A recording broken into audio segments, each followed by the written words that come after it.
Welcome to this edition of What Does This Deck Do? My name is Volrath XP, aka Joe Dyer, and the deck we're looking at this week is an extremely new Pauper deck in the form of the recently unbanned High Tide.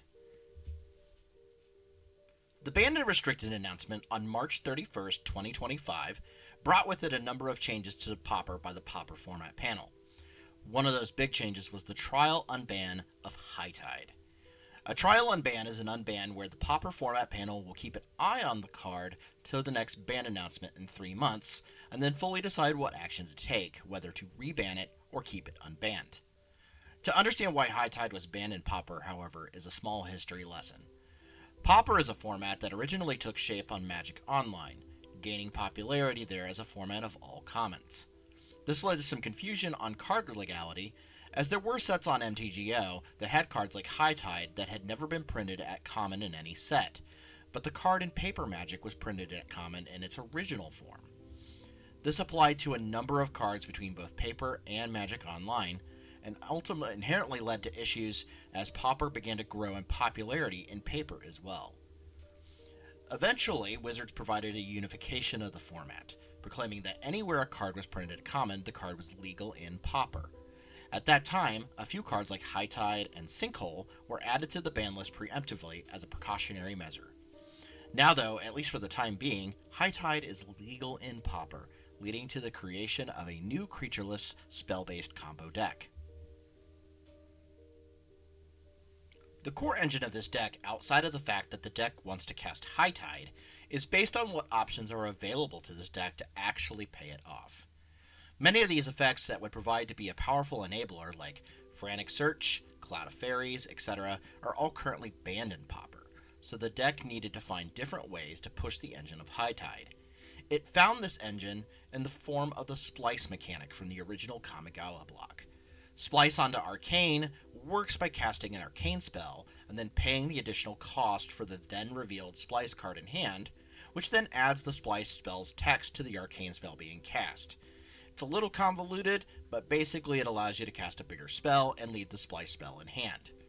By splicing Psychic Puppetry onto other Arcane spells, you could repeatedly use Puppetry's effect to untap lands after casting High Tide, and then also gain the effect of those Arcane spells like Ideas Unbound, Peer Through Depths, and Reach Through Mists. This also leaves Psychic Puppetry just available to actually hard cast if you need it. This build your own engine is very ingenious, honestly. Finding a way to utilize this effect without having some of the more classic enablers is extremely clever.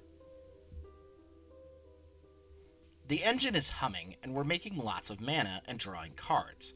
But how do we win, and how do we find the way to win?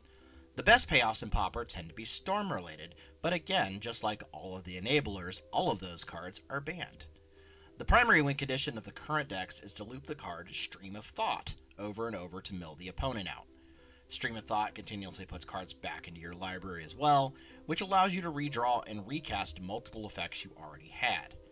It's sort of like the Pauper version of Time Spiral to this deck. In addition, effects like Merchant Scroll and Muddle the Mixture let you find your High Tides, your Psychic Puppetry, and many more. In a pinch, Flood of Recollection can be used to rebuy an effect from the graveyard.